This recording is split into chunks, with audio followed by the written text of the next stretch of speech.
Friends welcome to my YouTube channel. Friends आज की video में हम डीडीए की scheme first come first serve के रेफरेंस में बात करेंगे और यहाँ पे हमारा मेन फोकस रहेगा होम लोन।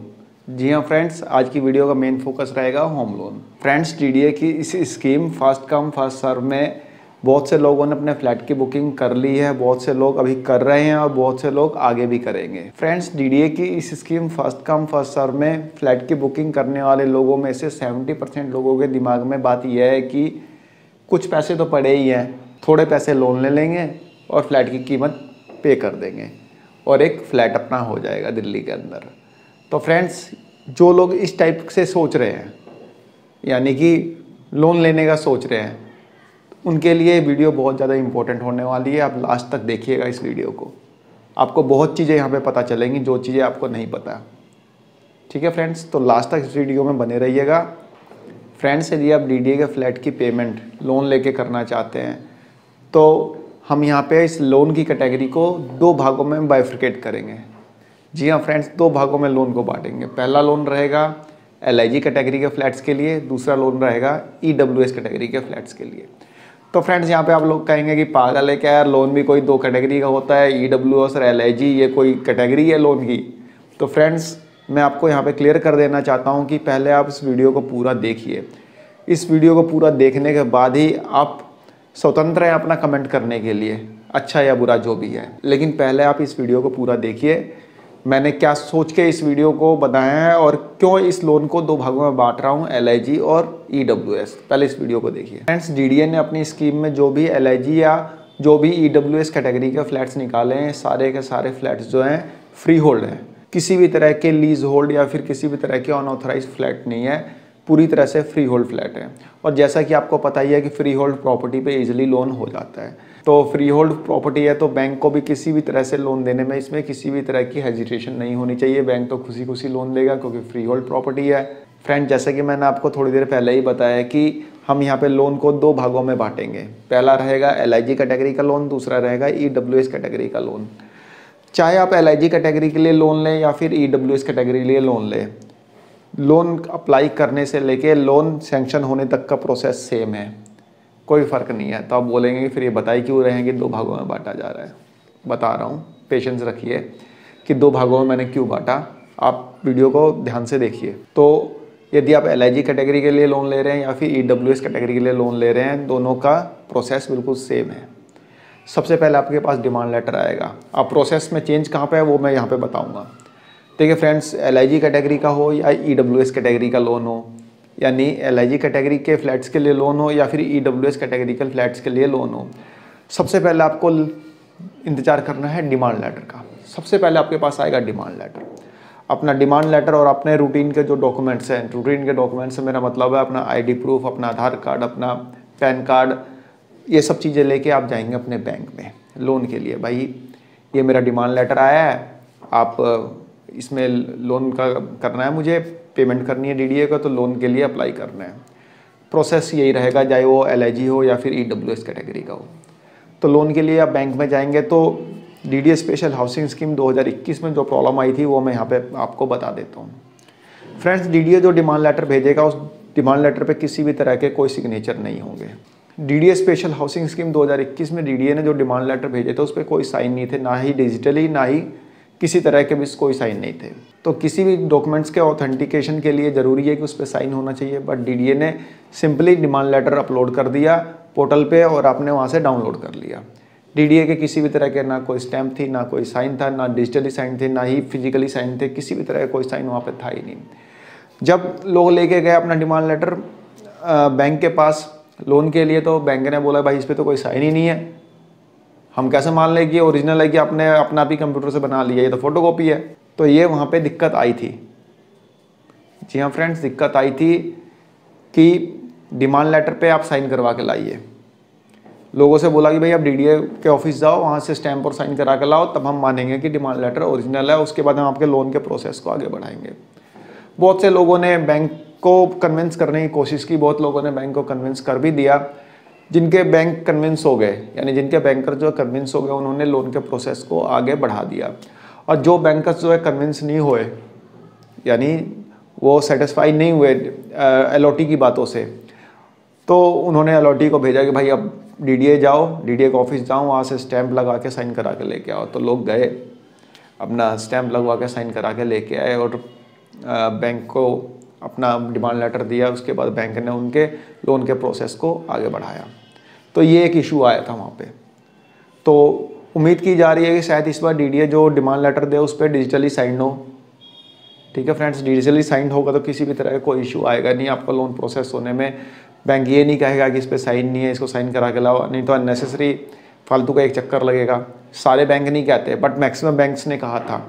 जो लोग डीडीए स्पेशल हाउसिंग स्कीम 2021 वाले जुड़े हुए हैं इस चैनल से, उनको पता होगा इस चीज़ का। सब बात होती है कि आप बैंक को कैसे कन्विंस करते हैं। कन्विंस करने वाली बात थी, लोगों ने किया भी। जो लोग नहीं कर पाए वो डीडीए के चक्कर लगाए उन्होंने, वहाँ से जाके साइन और स्टैंप करवा के लाए अपने डिमांड लेटर पे। ठीक है फ्रेंड्स, ये तो हुई पहली प्रॉब्लम। दूसरी बात, यदि आप सोच रहे हैं कि आप इनकम टैक्स की रिटर्न नहीं भरते और आपको बिना इनकम टैक्स रिटर्न के आपका लोन सैंक्शन हो जाएगा, तो आप यहाँ पे गलत सोच रहे हैं। आपके पास इनकम टैक्स की रिटर्न होनी चाहिए, जिसे आप ITR बोलते हैं। कुछ बैंक्स 2 साल की ITR मांगते हैं लोन प्रोसेस करने के लिए, कुछ बैंक्स जो है 3 साल की ITR मांगते हैं लोन प्रोसेस करने के लिए। लेकिन यदि आप सोच रहे हैं कि फॉर्म 16 पे या फिर जो TDS सर्टिफिकेट होता है या फिर सैलरी स्लिप पे अपने लोन को प्रोसेस करा दे, तो मुश्किल है, नहीं हो पाएगा लोन प्रोसेस। बैंक आपसे इनकम टैक्स की रिटर्न मांगेगा ही मांगेगा, अदरवाइज आपका लोन प्रोसेस नहीं होगा। चाहे आप फॉर्म 16 ले आएँ, चाहे आप सैलरी स्लिप ले आए, चाहे 26 AS ले आए, चाहे कुछ भी ले आए, ITR मांगता है बैंक।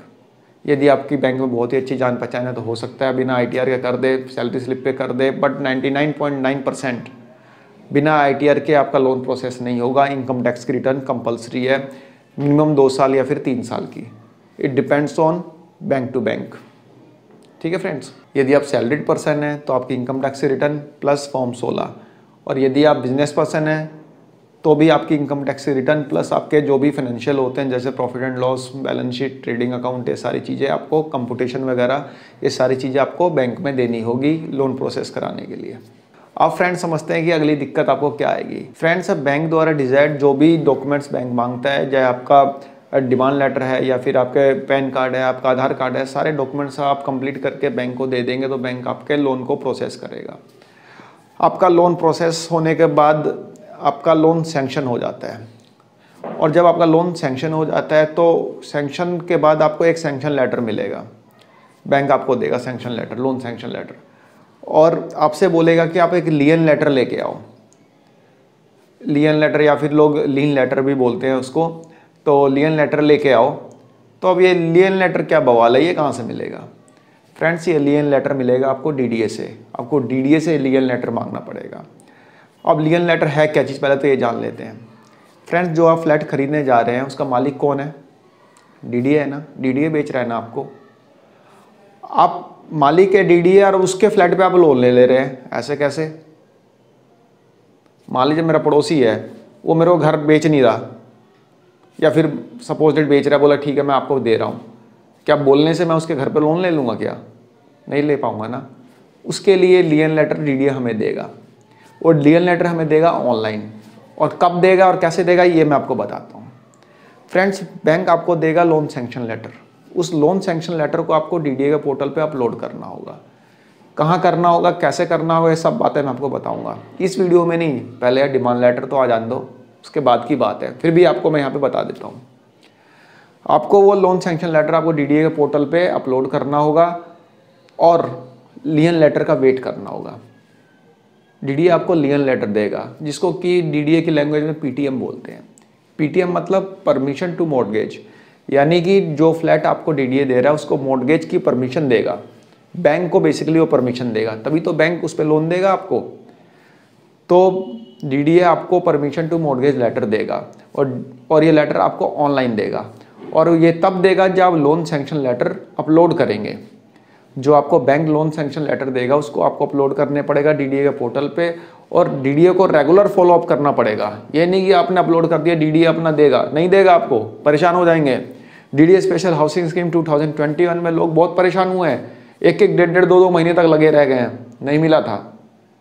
रेगुलर फॉलोअप करना पड़ेगा, यदि फॉलोअप करने के बाद भी नहीं मिलता तो आपको डीडीए ऑफिस जाना पड़ेगा, वहाँ से जाके आपको एक्नॉलेज कराना पड़ेगा इसको। ठीक है फ्रेंड्स, ध्यान रखना। मैक्सिमम लोगों के आ गए थे, लेकिन जिनके नहीं आए थे वो डीडीए के ऑफिस गए थे। ऑफिस में जाके उनको लीन लेटर लिया था, उन्होंने परमिशन टू मॉर्गेज लिया था, पीटीएम लिया था। तो ये एक प्रॉब्लम और आएगी आपके साथ। तो फ्रेंड्स, यदि आप लोन लेके पेमेंट करने का सोच रहे हैं तो इस टाइप की प्रॉब्लम भी आपके सामने आ सकती है लियन लेटर की। लियन लेटर आप डीडीए के पोर्टल पे सैंक्शन लेटर अपलोड करेंगे बैंक का, आपको उधर से लियन लेटर मिलेगा। लियन लेटर यानी पीटीएम, परमिशन टू मॉर्गेज। और फिर वो परमिशन टू मॉर्गेज लेके आप बैंक में देंगे तो बैंक आपका जो लोन अमाउंट है उसको डिस्बर्स करेगा डीडीए के अकाउंट में, या डीडीए अकाउंट में वो पैसा ट्रांसफ़र करेगा।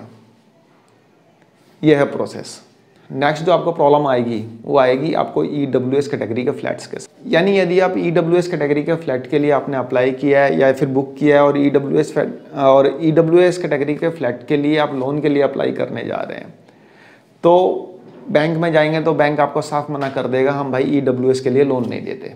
जी, हम ईडब्ल्यूएस के लिए लोन नहीं देंगे। आप बोलेंगे क्यों भाई, डीडीए के उसमें तो लिखा है कि हाँ भाई ये फ्री होल्ड प्रॉपर्टी है, इस पर तो लोन ईजिली हो जाएगा, तो आप ईडब्ल्यूएस के लिए कैसे मना कर सकते हैं लोन के लिए?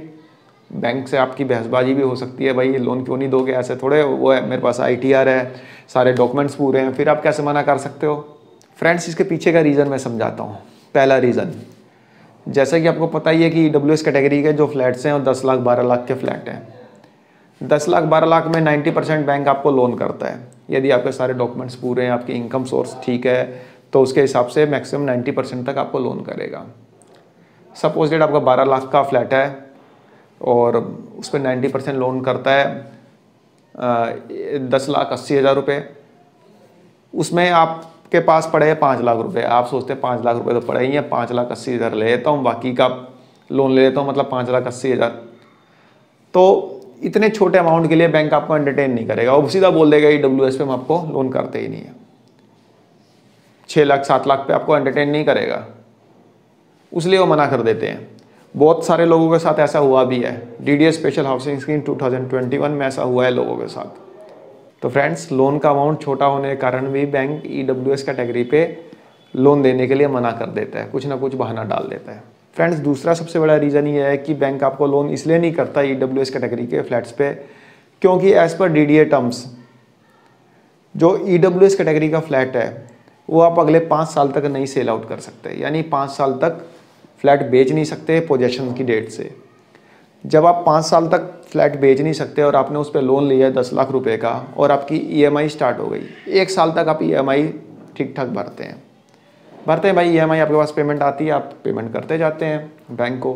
और 1 साल बाद भाई कुछ ऐसा हो जाता है कि आप भाई ईएमआई भरने में सक्षम नहीं भर सकते, आपने ईएमआई रोक दी, तो अगले 4 साल तक बैंक तो उस फ्लैट को बेच ही नहीं सकता, क्योंकि as per DDA rules, as per DDA terms, flat can not be transferred for next 5 years from the date of possession. Possession की डेट से 5 साल तक तो फ्लैट ट्रांसफ़र हो ही नहीं सकता किसी दूसरे के नाम पे। डीडीए उसका बैंक उसका ऑक्शन भी नहीं कर सकता। इसलिए बैंक जो है ईडब्ल्यूएस कैटेगरी के फ्लैट्स पे लोन देने से कतराते हैं, यही रीज़न है। और लोग परेशान हुए हैं, बहुत परेशान हुए डीडीए स्पेशल हाउसिंग स्कीम 2021 में ईडब्ल्यूएस कैटेगरी के फ्लैट्स पे लोन लेने के लिए। लोन हुए हैं, ऐसा नहीं है कि लोन नहीं हुए, लोन हुए हैं। तो फ्रेंड्स, जिन लोगों ने डीडीए स्पेशल हाउसिंग स्कीम 2021 में लोन लेके फ्लैट की पेमेंट की है, उनसे रिक्वेस्ट है कि किसी भी तरह का क्वेश्चन, यदि फर्स्ट कम फर्स्ट सर्व से रिलेटेड जो भी अलॉटी हैं या फिर जिन्होंने फ्लैट की बुकिंग की है पूछते हैं, तो प्लीज़ आप उनको हेल्प कर दीजिएगा, आपसे रिक्वेस्ट है। क्योंकि बैंक लोन लेने में आपका एक्सपीरियंस एक हो चुका है, आपको पता चल गया है कि बैंक क्या क्या मांग सकता है, कैसे कैसे कौन कौन से डॉक्यूमेंट्स मांग सकता है। फ्रेंड्स, जो भी चीज़ें मैंने यहाँ पे बताई है, यदि उसमें कुछ करेक्शन है तो प्लीज़ आप बता दीजिएगा कमेंट बॉक्स में कि सर आपने ये चीज़ गलत बताई है, ये चीज़ ऐसे होनी चाहिए थी। हो सकता है मैं कहीं गलत हो सकता हूँ, बट मैंने पूरी कोशिश की है कि जहाँ तक हो सके बिल्कुल करेक्ट इन्फॉर्मेशन दूँ, और शायद मैंने दी भी है, क्योंकि काफ़ी एक्सपीरियंस तो मुझे आप ही लोगों के कमेंट से हुआ है। आप लोगों ने बताया है कि ये प्रॉब्लम आई है, ये प्रॉब्लम आई है। हो सकता है वो चीज़ मुझे ना भी पता हो, लेकिन आप लोगों से पता चली ना। बस तो आप लोगों से यही रिक्वेस्ट है कि जो भी फर्स्ट कम फर्स्ट सर्व के अलॉटी हैं या फिर जिन्होंने फ्लैट की बुकिंग की है, वो किसी भी तरह की कोई भी क्वेश्चन, कोई भी क्वेरी हो उनको, तो प्लीज़ आप हेल्प कर दीजिएगा। ठीक है फ्रेंड्स। तो फ्रेंड्स, एक छोटी सी वीडियो थी, आशा करता हूँ आपको पसंद आई होगी। धन्यवाद, नमस्कार।